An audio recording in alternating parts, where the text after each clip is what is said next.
Pregnancy के लिए try कर रहे हैं तो आपको विशेष ध्यान देने की ज़रूरत है कि जब महिला का फर्टाइल पीरियड है, ऐसे समय में अगर आप इंटरकोर्स करते हैं तो उससे गर्भ ठहरने के चांसेस बहुत ही ज़्यादा होते हैं। अब बात आती है कि फर्टाइल पीरियड कौन सा होता है, किस समय इंटरकोर्स करना चाहिए। तो फर्टाइल पीरियड वो समय होता है जब महिला की ओवरी में से यानी महिला के अंडाशय में से एग रिलीज होते हैं, अंडे निकलते हैं और वो जब फूटने के चांस होते हैं या जब फूटने वाले होते हैं, जब प्रॉपर मेच्योर हो चुके होते हैं, फर्टाइल का समय हो गया होता है, उस समय को हम कहते हैं फर्टाइल पीरियड। अब पता कैसे चलेगा कि फर्टाइल पीरियड कौन सा है? तो फर्टाइल पीरियड को एक तरह से आप ओव्यूलेशन भी कह सकते हैं। तो ओव्यूलेशन काउंट करने के लिए, कैलकुलेट करने के लिए हम पहले चेक करेंगे कि पीरियड्स का जो साइकिल है, पीरियड्स का जो साइकिल है, पीरियड्स की जो लेंथ है वो कितने दिनों की है। सपोज करो, अब जब लेंथ कैसे पता करेंगे, लेंथ भी तो पता होनी चाहिए ना हमें।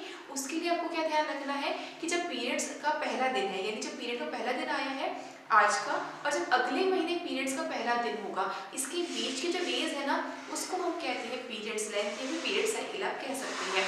तो सपोज किसी महिला की पीरियड्स 1 अप्रैल को आए हैं, अगला पीरियड्स को 1 मई को आएगा, तो उसके बाद में जो उसका 1 अप्रैल से लेके 1 मई के बीच का जो दिन है वो हुए 30 दिन। 30 दिन हुए, 30 दिन को हम लोग बीच का दिन मानते हैं, यानी 15th डे जो होगा उसका, वो उसका ओव्यूलेशन डे होगा। किसी के 32 डेज है तो 32 डेज होंगे तो उसमें क्या करेंगे, आप जब नेक्स्ट पीरियड आएगा ना उसमें बैकवर्ड काउंटिंग कीजिए, यानी पीछे से आप 14 दिन माइनस कर दीजिए और जो डेट आएगी वो आपका ओव्यूलेशन टाइम पीरियड है।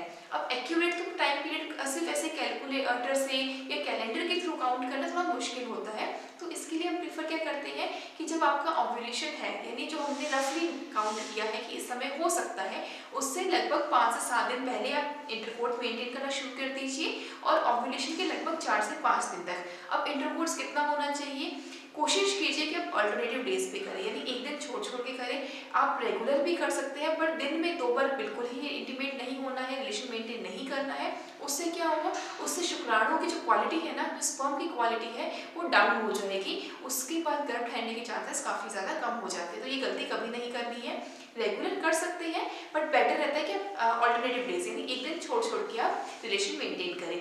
अच्छा, ये तो बात नहीं जिनके रेगुलर पीरियड्स आते हैं, यानी जिनको पता है कि 28 दिन बाद आएंगे या 30 दिन बाद आएंगे, पर कुछ महिलाएं, कुछ बच्चियां, लड़कियां ऐसी भी होती हैं जिनके पीरियड्स रेगुलर नहीं होते, यानी जिनके पीरियड्स इरेगुलर है, कभी जल्दी आ गए कभी लेट आ गए। ऐसे में वो कैसे काउंट करें कि हमारा ओव्यूलेशन कब है, हमारा फर्टाइल डेज कौन सा है। तो उसके लिए सबसे बेहतर है कि आप अपने कैलेंडर में 3 महीने की आप पीरियड्स की डेट को एक सर्कल कर दीजिए। जब आप सर्कल करेंगे ना तो उसके बीच में आपको जो पीरियड्स का साइकिल पता चलेगा, पीरियड्स की लेंथ पता चलेगी, उसका एक एवरेज वैल्यू निकालेंगे तो उससे हम मान सकते हैं कि अच्छा इतने दिन का अगर पीरियड्स का सर्कल है और उसके अनुसार हम ओव्यूलेशन डेट काउंट कर सकते हैं। ओव्यूलेशन डेट काउंट करना आपको सिखाई दिया कि पीछे से 14th डे पे आपका ओव्यूलेशन माना जाता है। तो इस तरह से हम इसको काउंट करेंगे फर्टाइल पीरियड्स पे। जब इंटरकोर्स मेंटेन करते हैं, इंटरकोर्स रिलेशन मेंटेन करते हैं तो उस समय प्रेग्नेंट होने के चांसेस बहुत ज़्यादा होते हैं। अब ये तो रही फर्टाइल पीरियड की बात, इसके बाद और कौन कौन से फैक्टर बहुत मैटर करते हैं। तो सबसे पहले है एज।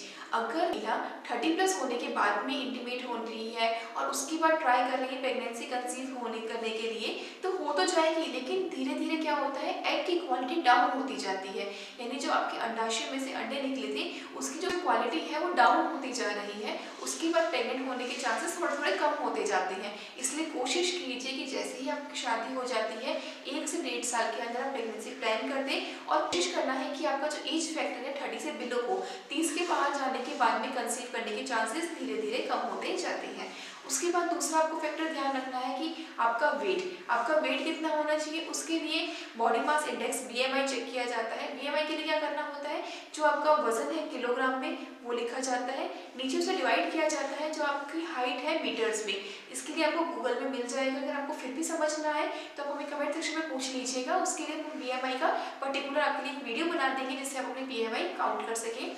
18 to 24 जो BMI आती है वो एक्यूरेट होता है, उसका मतलब है कि जो आपका वजन है बिल्कुल सही है आपकी हाइट के अनुसार। अगर BMI कम है यानी आपको वजन बढ़ाने की जरूरत है, और अगर BMI ज़्यादा है इसका मतलब आपको वेट रिड्यूस करने की जरूरत है।